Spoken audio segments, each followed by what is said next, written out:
Velkommen til Move TV. Jeg sidder her med en multikunstner med kurdisk etniske rødder fra Tyrkiet. Han er musiker, DJ, filmmand, manuskriptforfatter og producer. Velkommen til Gazi Peker. Tak skal du have. Jeg ved, at du for nyligt har udgivet en debut-CD ved navn Kismet. Den er blevet rost meget hos anmeldelserne. Fortæl os lidt om den. Ja, det er en CD, der har faktisk været på vej i et stykke tid, men nu er den egentlig kommet på gaden her for nogle måneder siden. Oprindeligt er det lavet som en slags soundtrack til en filmmanuskript, som jeg har skrevet. Og så anmeldelserne omkring det har været rigtig gode. Men jeg synes ikke, jeg har fået den respons fra det visuelle medie, det vil sige Danmarks Radio eller andre. Så, men nu ligger den alle mulige andre steder på internettet, på iTunes, og det ligger også i de forskellige butikker der, som folk kan gå ind og købe det, og forhåbentlig vil de også synes godt om den. Jeg synes, at vi skal se den musikvideo fra den CD Kismet. Her kommer nummeret The Pain Road Tease.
Du har selv produceret den. Jeg ved, at du laver musikvideoer som profession. Fortæl os lidt om det. Ja. Jeg har jo i baggrund fra tv i mange år, og jeg har selv skrevet nogle manuskripter og lavet nogle kortfilm. Og så her for et år siden, så gik jeg i gang med at producere musikvideoer, og så tænkte jeg på, at jeg kunne lige så godt lave også musikvideoer til min egen musik, og det er faktisk musikvideoen til en af de numre, der er fra min debut-CD. Fedt. Lad os se den næste musikvideo fra din CD, Kismet. Her kommer The Birth of Tara.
Du arbejder som DJ. Hvordan er det? Jamen, jeg startede oprindeligt med at lave radio for mange år siden. Og så sidenhen så er jeg begyndt at interessere mig meget for orientalsk musik. Musik fra mit eget land, og musik fra Tyrkiet, arabisk musik, iransk musik. Og så samtidig ved jeg, at i det danske natteliv, der er tit mangel på den slags musikscene. Og for 5 år siden, så skabte jeg noget, der hedder Club Oriental. Og igennem det, så har jeg så lavet sådan en form for platform for den slags musik, hvor vi så og tit laver nogle fester, og så er det tit mig, der spiller til de fester, eller nogle andre gæste-DJ's. Og så ligeledes har jeg også remixet meget musik gennem årene, og så det er det, jeg laver som DJ. Du har remixet en del musik. Fortæl os om det samarbejde med Shivan Pavar. Jeg har tit tænkt på, hvordan jeg kunne få hans musik ud til resten af verden, så det er ikke kun koder, der lytter til hans musik, men også alle andre. Og derfor begyndte jeg at remixe hans musik. Og så for et par år siden, så mødte jeg ham, og vi lavede det her samarbejde, hvor han også optræder med et nummer på min debut-CD. Så til gengæld så har jeg remixet meget af hans musik, og det hele ligger rundt omkring. Og så vidt jeg ved, han er utrolig glad for det, jeg har lavet med hans musik. Lad os se den musikvideo med dig og Shivan Pavar. Her kommer den.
Du har lavet kortfilm, ved jeg.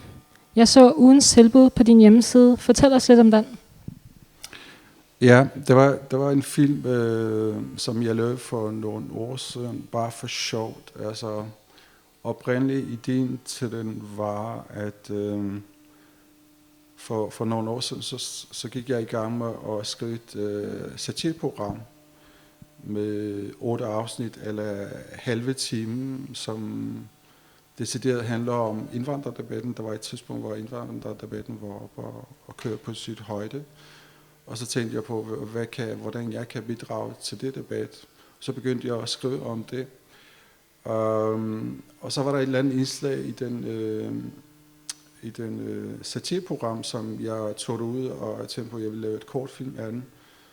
Og så har jeg lavet den. Og den hedder Ugens tilbud. Og skal være lidt komisk, så jeg har forstået.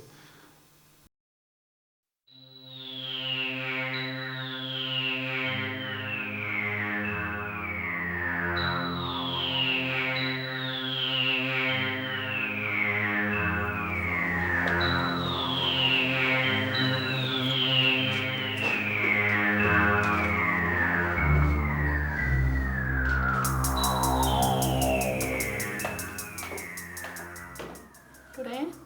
Goddag. Hvad kan jeg hjælpe dig med? Jamen, jeg vil egentlig godt se, hvad I har at byde på. Ja. Har en liste, du kan kigge på. Okay. Nu, jeg har lagt mærke til, at I har ugens tilbud i vinduet. Ja, en perkers liv. Ja. Kunne du være interesseret i det? Ja, jeg har tænkt på det et stykke tid. Jeg tror faktisk, at jeg vil prøve det. Ja, tak.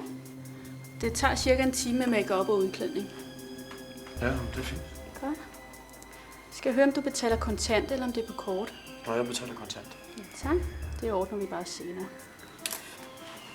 Her har du sådan en mappe Okay. med en liste over forskellige aktiviteter, som du kan vælge at følge i løbet af dagen. Ja, Den indeholder også en del vigtige rekvisitter og papirer. okay. Den indeholder blandt andet nogle doktorgrader, diplomer, anbefalinger osv. Nu kan du se det. Okay, doktorgrader. Og hvis du vælger at benytte dig af dem, så skal du bare huske, dit navn det er Mohammed Suleimani. Mohammed Suleimani. Ja, det skal du bare bruge hver Okay, gang. så det vil sige, at hvis der er nogen, der spørger mig om mit navn, så Mohammed Suleimani. Ja, præcis. Okay, men det lyder spændende. Ja, men hov, jeg skal lige huske. Du skal lige have en pille her. En pille. Ja. Bare lad den ligge på tungen. Det er ikke noget farligt. Nej, det er bare sådan, så forvandlingen sker 100%. Okay, og der er ikke nogen bivirkning? Ingen overhovedet. Okay, men det er spændende. Godt, ja. Så skal du lige skrive under her også. Ja. Ja, men Okay. så vil jeg ønske dig god fornøjelse. Så, det er jeg spændt på. Ja, det er den her vej. Ja, Jens, så er vi sådan set færdige med dig. Hold da kæft. Det er sgu da flot arbejde, det her. Det må jeg sige. Er det virkelig mig? Ja. Jeg kan ikke genkende mig selv. Hov. Hvorfor har I gjort min næse så stor? Det er for, at det skal virke mere autentisk, Jens. Men ja, tak for i dag. Selv tak. Det, Held og lykke med det. tak skal du have.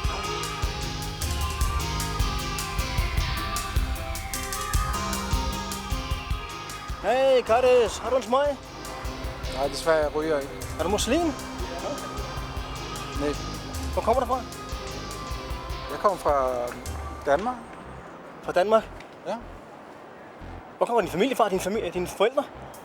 De er fra Holte. Fra Holte. Så er der pis på, mand.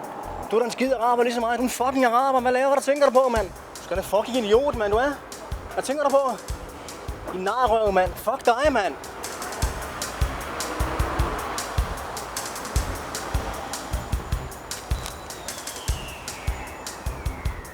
Hov, forresten.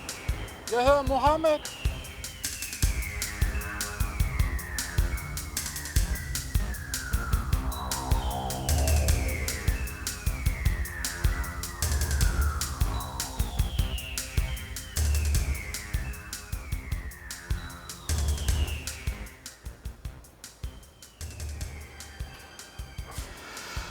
Ja. Mohammed Suleimani. Udtaler jeg dit navn korrekt? Ja, det gør. Okay. Ja, du har flot papir. Det ser rigtig godt ud. Men du er faktisk overkvalificeret til det her job. Overkvalificeret? Ja, nu er det sådan, at vi har ikke rigtig nogen fremmed arbejdskraftpolitik her i bygningen. Så derfor så må jeg beklage. Hvis du blev ansat, så kunne vi risikere, at når de andre fandt ud af det, at de skulle arbejde sammen med en anden etnisk herkomst, så kunne der blive problemer. Men vi kan anbefale, at du gør noget ved dit navn. Så du vil gerne have, at jeg skal skifte mit navn? Ja, altså, så vil der ikke være noget problem med at søge stillingen. Eller andre stillinger fremover for den sags skyld.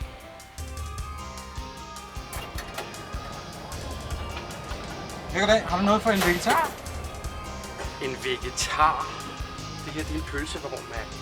Tænk dig deroppe. Hvad med et par krasser eller sådan noget? Krasser? Det har jeg. Vil du påstå, at du ikke sælger krasser? Ja, jeg sælger ikke krasser. Er det rigtigt? Ja. Det forstår jeg. Det gør alle de andre, jo. Ved du hvad, din skide perker? Du skal kraftigt ikke stå af at være smart, du er fisk ind i dit eget land nu. Jeg kalder det meget for perker. Jeg kunne kalde dig perker. Jeg kan selv være perker. Din idiot!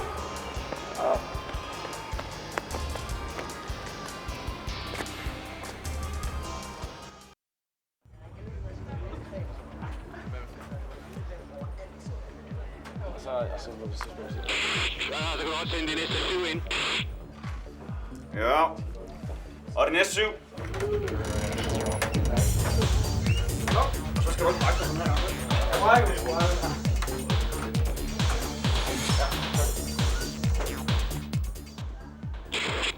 Jeg skal jo så 4 mere. Ja, jeg tog ned væk fra.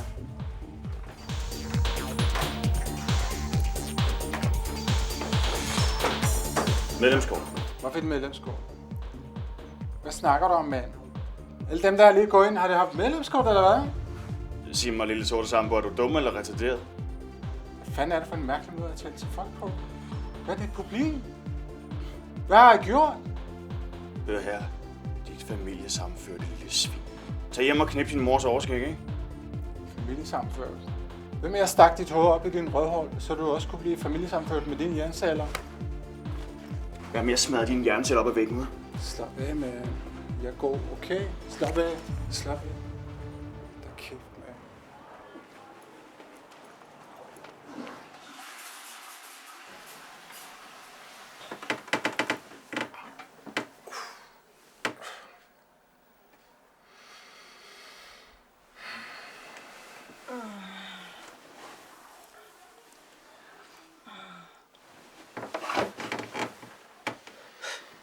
Jens? Er det dig? Du ser helt anderledes ud. Du lyder også anderledes. Hvad er der vej med dig? Du plejer da ikke at være så ivrig.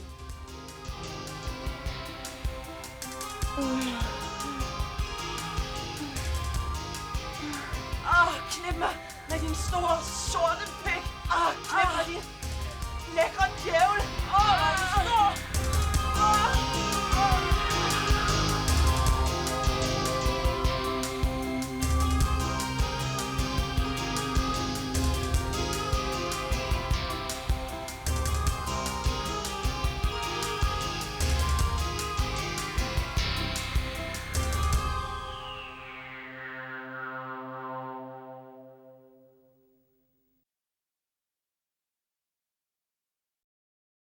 Hvad er det for noget satire, du har skrevet? Jamen, det var så det, jeg nævnte lige før, at det var det der satireprogram, som hed GP's Skønhedsplatter, som tog sit udgangspunkt i indvandrerdebatten. Og så var det efter jeg skrev den, så sendte jeg den til Danmarks Radio, og det ringede, og jeg tog ud til et møde, og der var frem og tilbage med masser af møder. Og de sagde til mig, at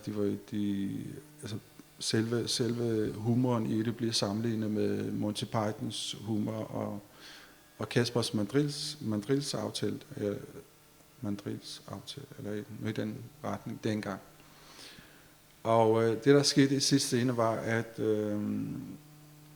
Og så til vores sidste møde, så sagde de noget med, jamen det er fint nok. Jeg skal bare gøre ligesom alle andre. Jeg skal gå ud og lave en pilot til den. Og den pilot, den viser vi så til topledelsen op på Danmarks Radio, og så i den vej, så vil den køre. Og på det tidspunkt kendte jeg ikke nogen, og jeg kom i kontakt med nogle venner, jeg havde fra TV Glad, og fik lånt en masse udstyr fra dem, og så gik jeg i gang med at producere dem. Det er så det. Altså, det endte med var, at de sagde, om den er fin, den er god, og jeg skulle ud og finde en produktionsselskab, som ville producere den, og så ville Danmarks Radio nok vise den. Og så på det tidspunkt så kom jeg i arbejde, og jeg fik aldrig lavet den færdig. Lad os se noget fra den satirepilot.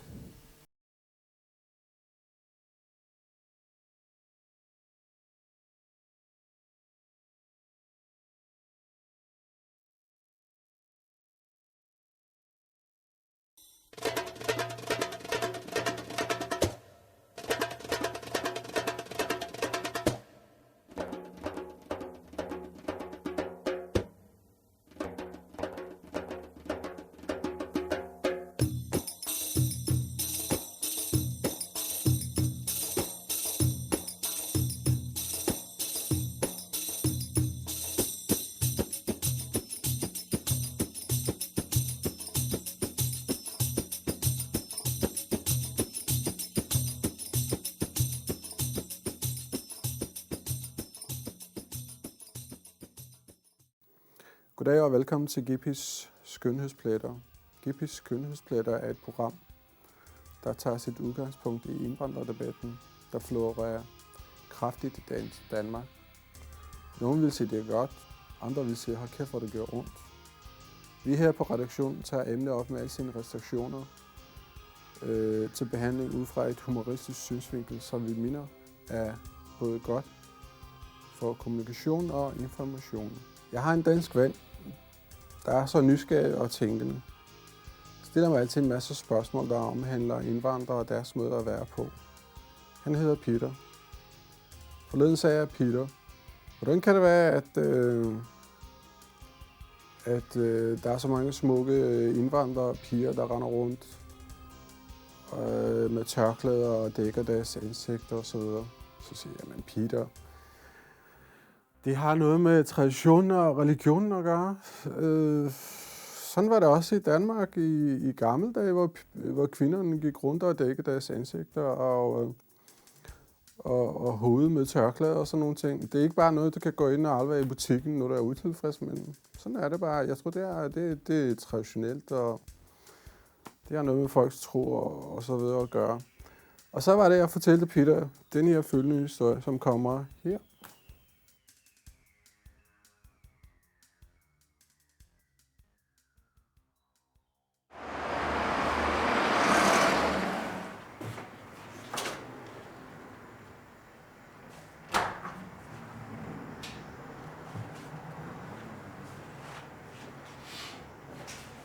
Jeg hedder Mustafa og kom til Danmark for 20 år siden, fordi jeg var arbejdsløs og fik at vide, at Danmark manglede arbejdskraft, og derfor inviterede udenlandsk arbejdskraft.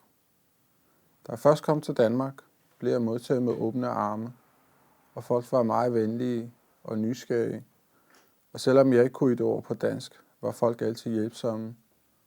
Så jeg har altid syntes og synes, danskerne var nogle tolerante mennesker. Jeg tror, jeg skal have en kebabpizza. Ja.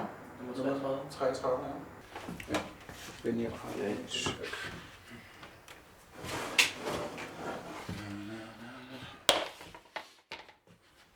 Senin durumun nasıl bugün?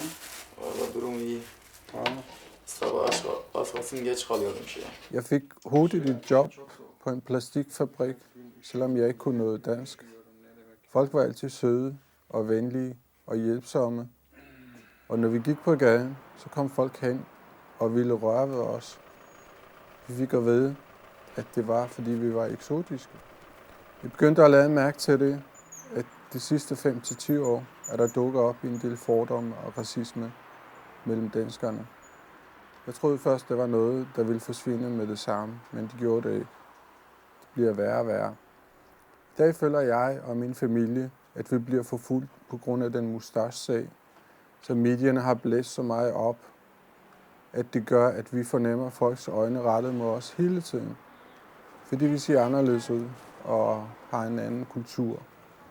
Og det er lige før, at vi nogle gange er angste for at gå på gaden.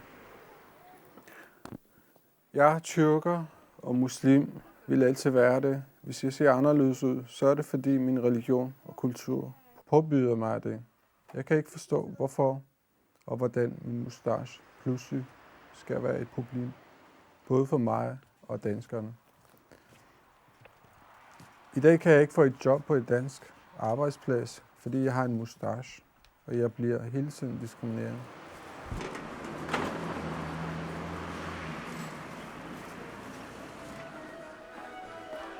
Assalamu alaikum. Alhamdulillah. Tigers? Ja. Okay. Okay. Allah.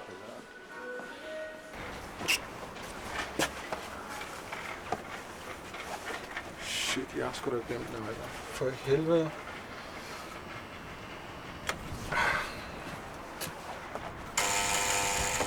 Fuck.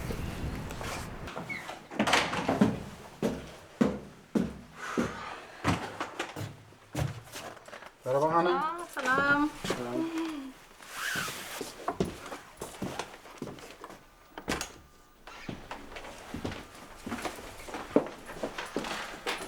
Det var Chris. Hvordan går det? Godt, far. Ja, jeg er så træt i dag. Jeg tror, jeg skal af med det her mustache. Ja. Det der, det gør du hver gang. Det kan komme af. Ja, det glemmer hun. Hver gang. Nå. Jamen, som I kan se, jamen, sådan lever vi. Og vi er faktisk ikke mindre moderne end jer. Men grund til, at vi render rundt med det der mustacher og så videre, det er noget, som vores religion påpuder os. Og det er noget, vi skal gøre. Det er vores traditioner, det er noget, som vores forfædre og så videre er gået med. Og så det vil sige, hver gang vi skal ud, og hver gang vi får gæster, eller nogen ringer på døren, eller et eller andet, så skal vi have vores mustacher på. Det siger vores religion, så det gør vi også. Gud, skal du ikke åbne døren? Papirerne? Ja. Vi får gæster. Ja. Hoş geldiniz. Selam. Nasılsınız efendim? Sizi şöyle alalım. Hoş geldiniz. Bayan efendi şöyle geçin. Şöyle geçin. Ja, det er så min svoger og hans kone. Ja. Nå. Så tager jeg på sådan med ham. Okay.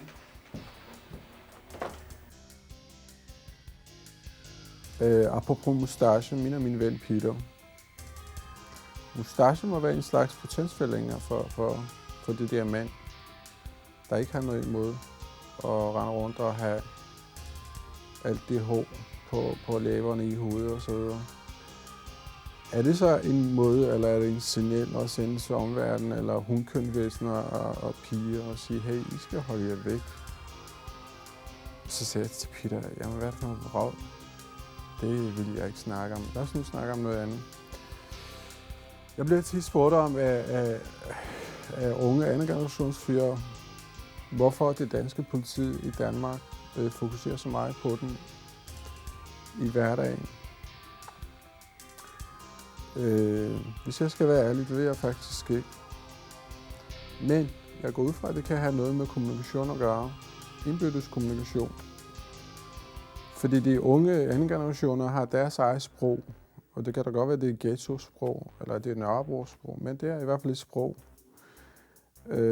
Og så til gengæld, så har vi det danske politi, som har et andet sprog. Det er så et sprog, som mange københavnere faktisk ikke forstår. Og så snakker man om integration. Man vil gerne have, at man skal integrere folk med den etniske baggrund. Hvorfor fanden har man så ikke tænkt på det samme situation i forbindelse med politiet? Og indtil give dem noget undervisning, eller et eller andet, så det kommer på et kapacitet, så folk kan faktisk forstå dem her i København. Her har jeg så et forslag omkring, hvordan kan det ellers gøres bedre for den indbyrdes kommunikation mellem politiet og anden generations unge.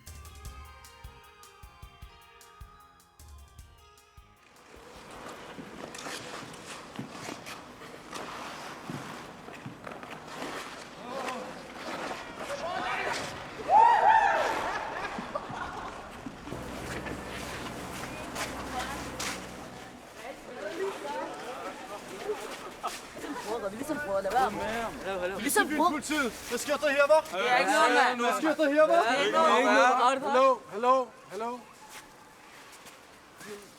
Din svin. Ja, krabber. Din svin. Fuck dig, mand. Fuck din mor. Fucker min mor? Ja. Nej, ved du hvad? Jeg tror, at min mor bliver glad for at høre det, at der er sådan en flot ung fyr som dig, der vil have sex med min mor. Ja, det tror jeg da. Men ved du hvad? Se, det er min mor. Er du sikker på, at du vil have sex med hende, hva'? Din godt, mand. Du skal da pervers.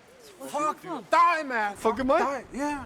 Nej, ved du hvad? Nej, jeg vil så komme det, så tager mig det i røven, mand. Er du bøsse, eller hvad? Hvad? Så tager mig det i røven, mand. Er du bøsse, eller hvad? Vidste jeg var bøsse, hva'? Det er pervers. Kæft med dig, mand. Stop, mand. Peter sagde forleden dag, da han var ude og gå sig en tur på Strøget, var der en del af anden generations unge, der samlede sig rundt om ham og provokerede ham,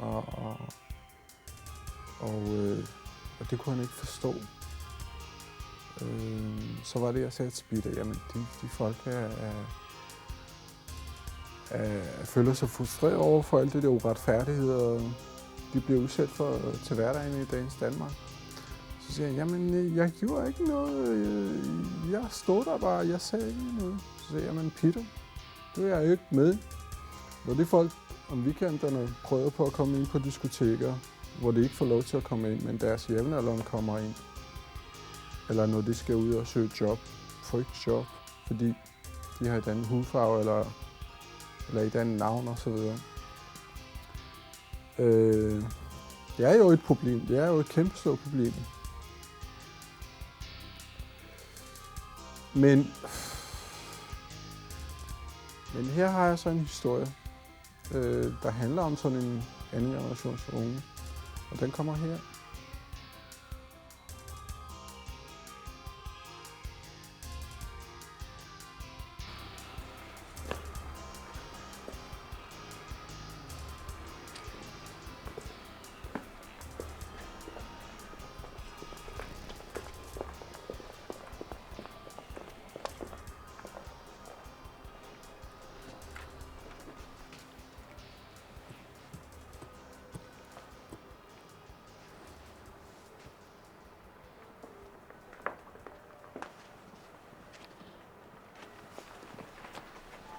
Hej.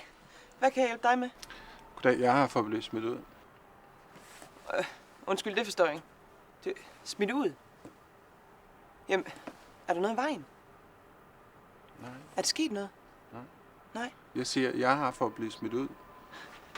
Men hvordan vil du have, at jeg skal smide dig ud? Altså, laver du fis med mig? Altså, er det fordi jeg er med i skjult kamera eller sådan noget? Er det? Nej. Det er faktisk... Jamen, jeg kan da ikke smide dig ud. Altså, hvad vil du have, jeg skal gøre? Det er faktisk meget simpelt. Jeg kan godt lide at blive smidt ud af butikker. Jeg har for at blive smidt ud. Men er det fordi, du er blevet fyret eller sådan? Er det sådan noget? Nej. Men jeg kan sgu da ikke bare smide dig ud. Hvad mener du med, at jeg skal smide dig ud af butikken? Jeg skal smides ud af det her butik. Jeg har for at blive smidt ud. Du er her for at blive smidt ud? Ja. Men altså, det her det er jo en butik, ikke?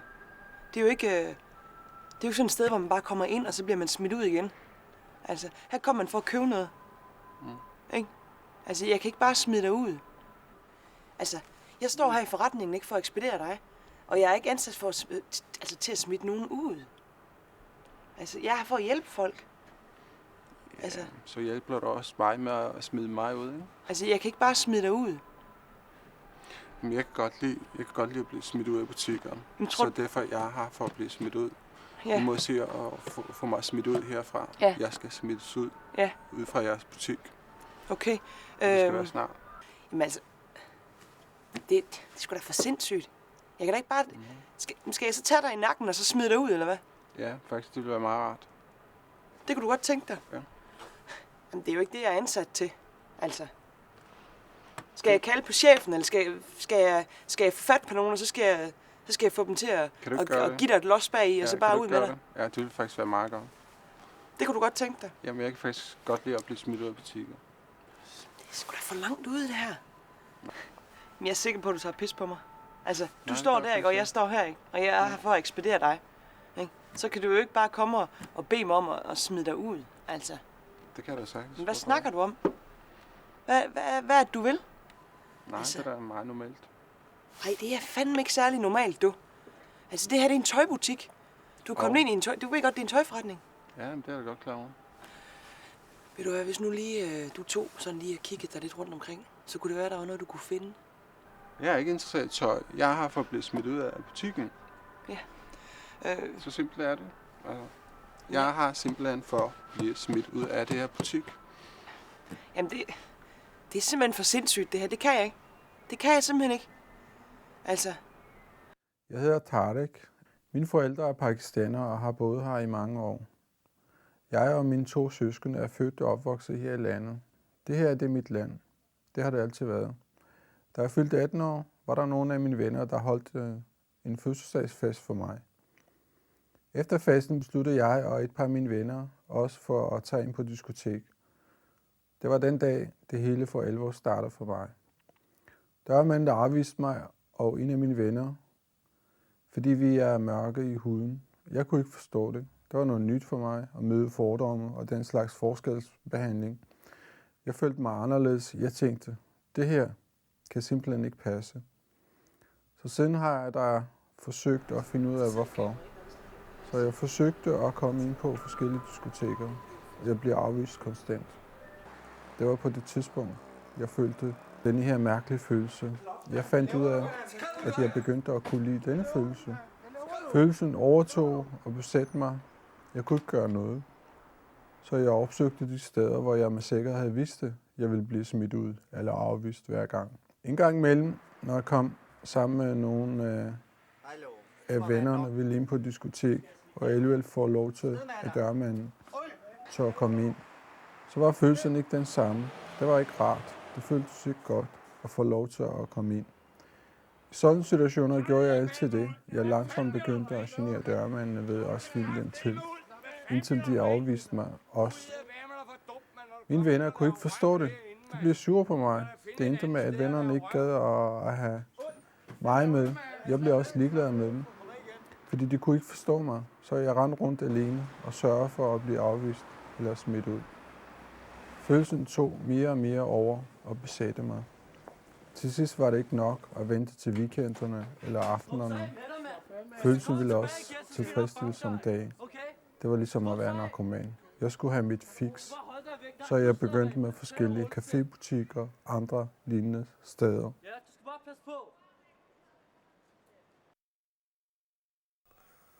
Tarek har en meget, meget sjælden sygdom, som faktisk kun er oplevet en gang tidligere af videnskaben i 1985 hos en sort sydafrikaner, som havde udviklet en meget stor lidenskab for at blive gennembanket af det daværende hvide politi.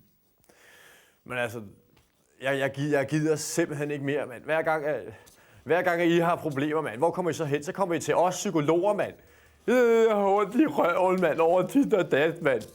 I brokker over hvad som helst. Jeg kommer til at køre over for cool, de går, mand.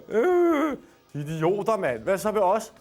I tror simpelthen, I kan bare komme med alt jeres lort til os. Og hvad med os, når vi har problemer, mand? I tror, vi er kolde som sten og ikke har nogen følelser overhovedet. Men der er masser af følelser, mand. Jeg har for eksempel en stor fetish for hamster. Jeg elsker hamster, faktisk. Jeg elsker deres små røve, når man holder dem her. Jeg elsker hamster. Det er jo et alvorligt sag, at en ung mand får sig den vane der. Det er jo et alvorligt sag, for vores samfund og vores politikere. Apropos vores politikere, så sagde Peter forleden dag, at hende af hans nærmeste venner så Anders Fogh, vores nuværende statsminister, render rundt i H.C. Østers Park, iført latex og maske på. Og for Peter, så noget er der et mærkeligt fetishisme. Så er det at sige, jamen Peter, tror du ikke, det er en vandrehistorie?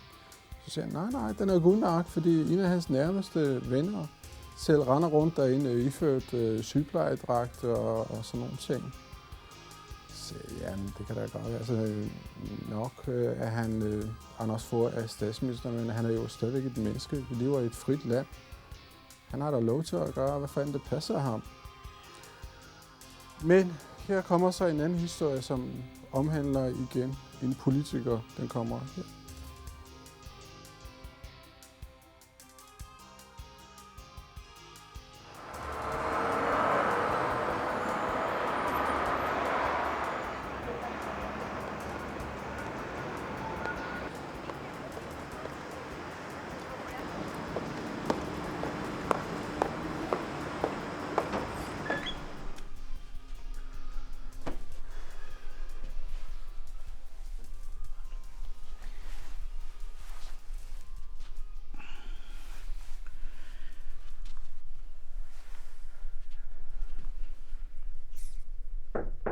Kom ind. Kom ind. Herre minister. Ja. Deres klokken 13-aftale venter. Ja, vi er bare ind. Okay, ja. Og jeg vil ikke forstyrres den næste halve time. Den næste halve time? Ja.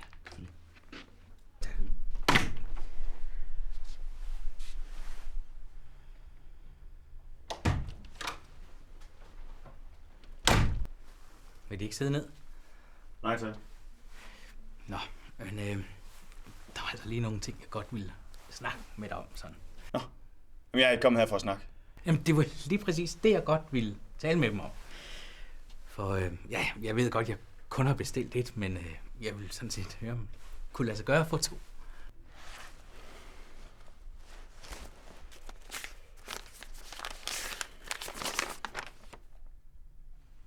Men du har kun betalt for et. Ja, jeg ved godt, at jeg kun har betalt for et, men hvis nu jeg betaler kontant her og nu for et mere, tror du så, det kan lade sig gøre? Okay.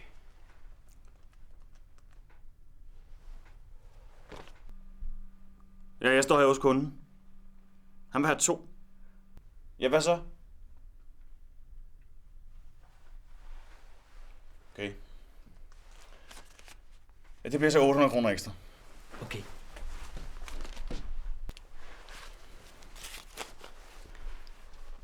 Hvordan vil du så have det? Ja, sådan set op til dem. Jeg stoler på deres ekspertise, så bare de vil gøre lidt hårdt, så vil jeg være taknemmelig. Ja.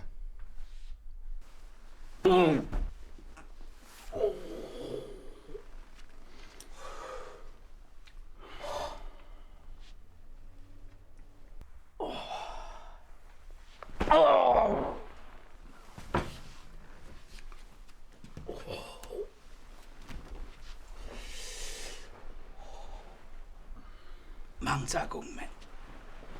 Mange tak. Selv tak. Ses vi i næste uge? Hvis Sonny stadig er på ferie i næste uge, ses vi næste uge. Okay.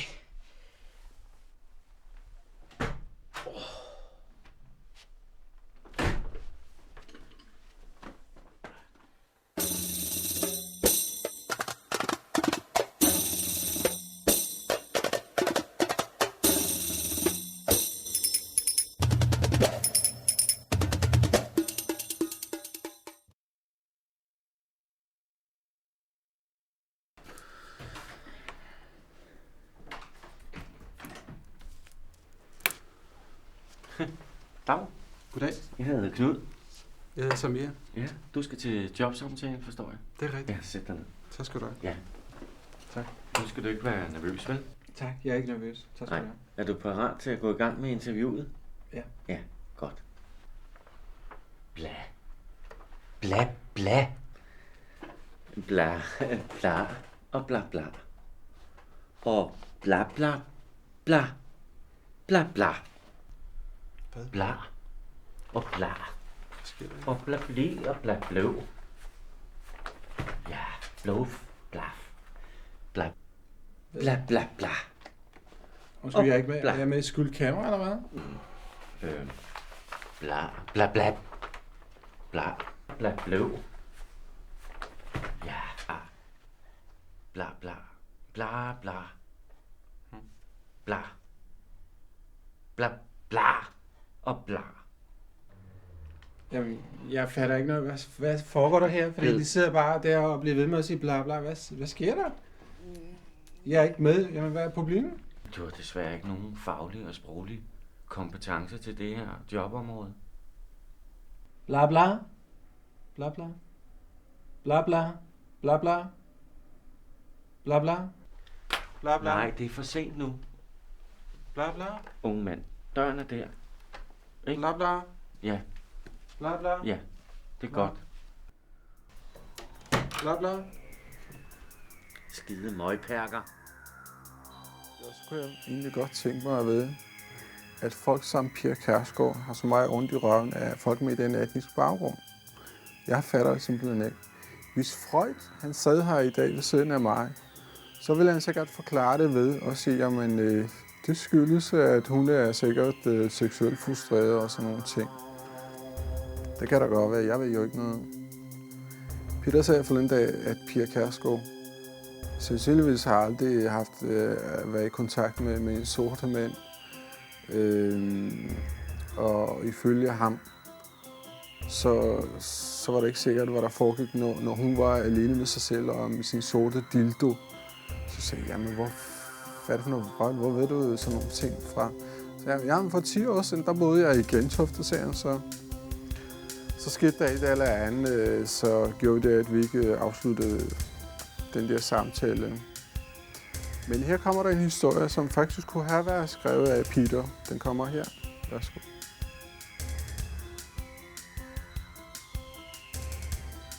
God aften og velkommen til Verdensbriller. I aften skal vi snakke om reinkarnation.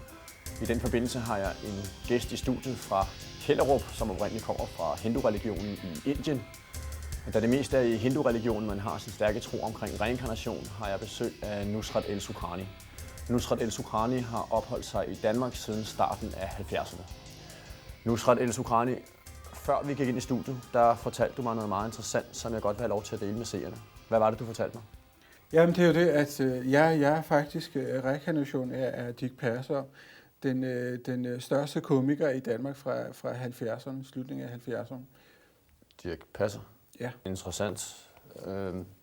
Hvordan kan du være sikker på det, og hvordan har du fundet ud af det? Jamen det er jo fordi, jeg har altid følt mig så morsom, mest indvendigt. Og jeg tænker jo sjove tanker og har morsomme situationer konstant ind i hovedet. Jeg må mig hele tiden indvendigt. Det er faktisk ret flippigt, de tanker og så videre, der kører ind i hovedet på mig. Jeg går rundt og mormer mig hele tiden og griner som en tosse.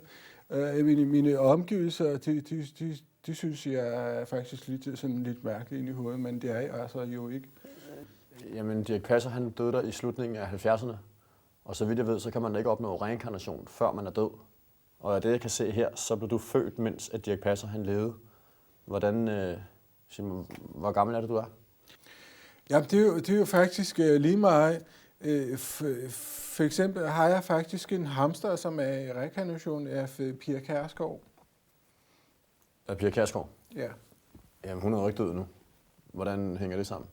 Jamen jo, hun døde faktisk på sin arbejdsplads i slutningen af 70'erne, mens hun gjorde rent som rengøringsassistent hos en skotsk trans.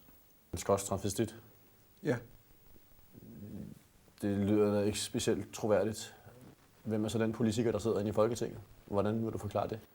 Jamen, det er jo det interessante ved det er, at ham skotteren, han vil så gerne ud af skabe som trans på det tidspunkt, men tog det ikke rigtigt. Der er muligheden så endelig dukker op ved Pias død, så greb han faktisk chancen. Han gjorde Amelie og Dennis Overtøj, Pias identitet, da de to ligner faktisk hinanden på et prik. At han tog et paryk på og noget tøj fra Pias lejlighed.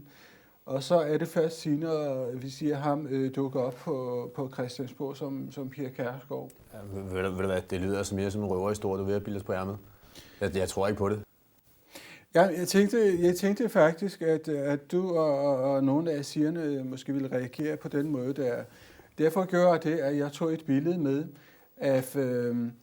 af skotten og Pia, og så igen det der moderne teknologi, en computer. Der har vi så lavet et billede, som man kan bedre se, så seerne kan bedre se, at det er faktisk rigtigt, det jeg snakker om.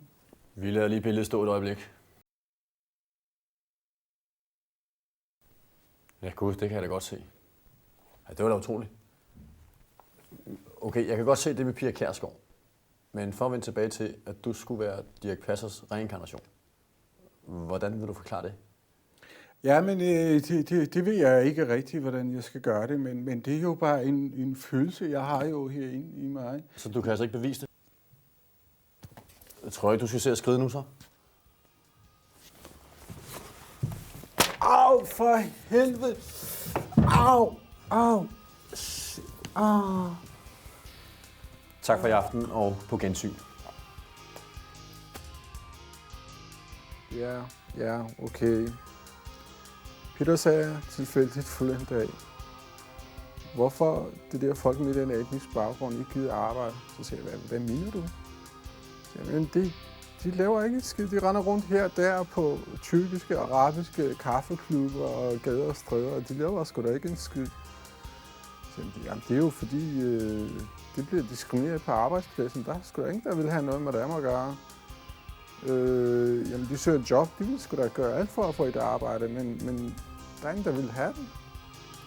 Så det er derfor, at de fleste af det der uddannede folk med et eller andet etnisk baggrund kører busser eller er ensomme taxichauffør osv. Det er fordi, der er sgu da ikke nogen, der ansætter dem simpelthen.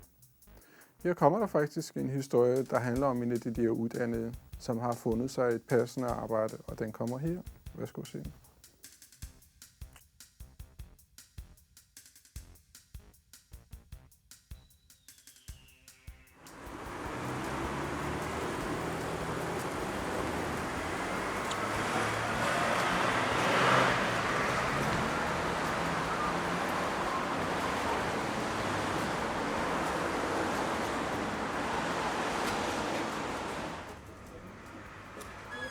Hey, min ven. Velkommen. Du skal ikke sige noget. Jeg ved lige præcis, hvad du skal. Bare blive stående der.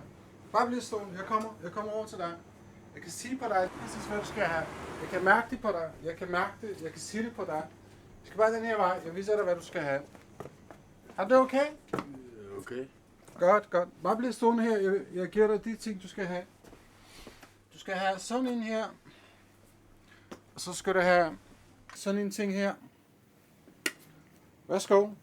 Og det bliver 40 kroner. Jamen, jeg skal ikke have... Har du nogle penge?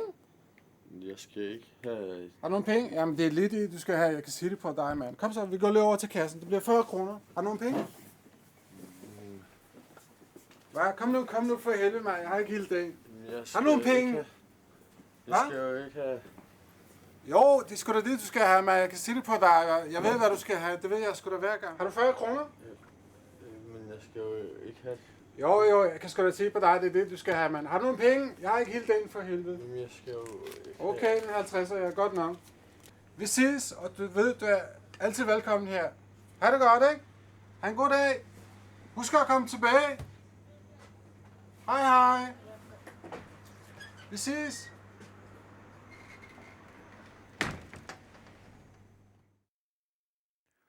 Ja, konflikter mellem danskere og konflikter mellem folk med et andet etnisk baggrund. Jamen, hvad er der for noget? Hvad skal man gøre? Skal man putte et guldrød i hovedet på folk og sige, jamen, tyk på det her, uden at lyde som en hest? Apropos heste, sagde min ven Peter forleden.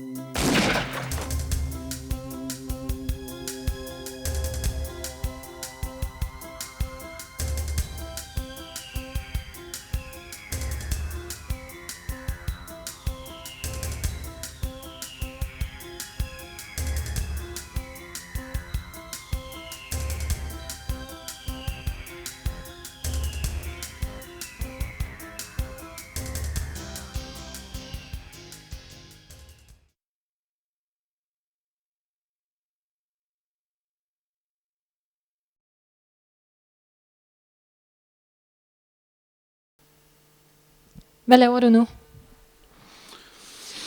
Ja, altså lige nu arbejder jeg på min anden CD, og så ud af det, så jeg faktisk arbejder på Kofoeds Skoles kommunikationsafdeling, hvor jeg er i gang med at producere en del videoer, der handler om det der forskellige undervisningstilbud, der er på deres diverse værksteder. Og samt jeg underviser på deres videoværksteder. Og så har jeg nogle musikvideoer, jeg skal producere for nogle musikere rundt omkring. Så det er så det, der er planen indtil videre. Hvad med fremtiden? Ja, det er jo et godt spørgsmål. Fremtiden bliver forhåbentlig godt og interessant. Altså, der er lige startet et nyt tv-kanal i Tyrkiet, som hedder TRT 6, som er en kurdisk tv-kanal. Første gang i hele sin historie, så tyrkerne laver en kurdisk tv. Og jeg har faktisk fået kontakt fra den omkring mine musikvideoer. Og så på et tidspunkt, så skal jeg sende dem til dem, og meningen er også, at jeg skal derned og sidde i studio eller et eller andet. Så på den måde, så min musik kommer også ud i Tyrkiet. Og forhåbentlig bliver responsen lige så god som den, jeg har fået her.